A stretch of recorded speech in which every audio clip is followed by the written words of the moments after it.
আছে 1 নাম্বার দিয়ে একটি গুণ দেওয়া আছে। গুণের পদ্ধতি আগেই আমরা শিখেছি, সেই নিয়ম অনুসারে আমরা এখানে গুণ করব। নাম্বার 1, নাম্বার 1 এ কি আছে? গুণ।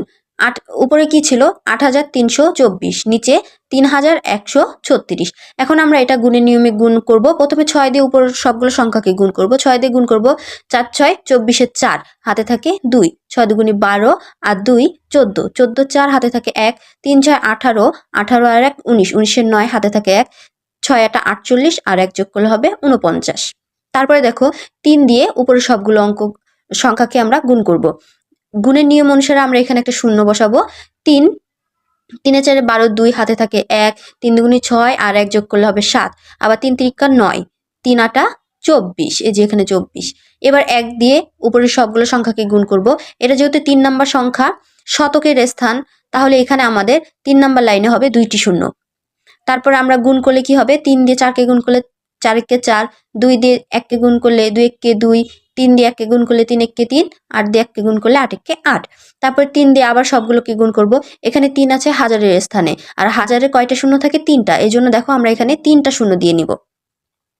এবার 8 3 দিয়ে গুণ করব। 3 4 12, 2, হাতে থাকে 1, 3 দুগুণে 6 আর 1 যোগ করলে হবে 7, 3 3 9, 3 8 24। এবার এই সবগুলো সংখ্যাকে আমরা যোগ করব।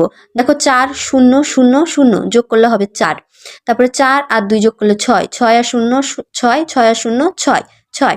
তারপরে দেখো এখানে 9 আর 7, 9 আর 7 যোগ করলে হবে 16, 16 আর 4 যোগ করলে 20, 20 আর 0 যোগ করলে 20, 20 এর 0, হাতে থাকে 2, 2 যাবে 2 এর কাছে, 2 2 আর 2 4, 4 আর 2 6, 6 আর 9 হবে 15, 15 আর 9 যোগ করলে হবে 24, 24 এর 4, হাতে থাকে 2, 7 আর 2 9, 9 আর 3 12, 12 আর 4 16, 16 আর 4 20, 20 এর 0, হাতে থাকে 2, 9 আর 2 11, 11 আর 8 যোগ করলে হবে 19, 19 আর 2 21, 21 এর 1, হাতে থাকে 2, 4 আর 2 যোগ করলে হবে 6, এখানে দেখো 6 2 2 বসে যাবে।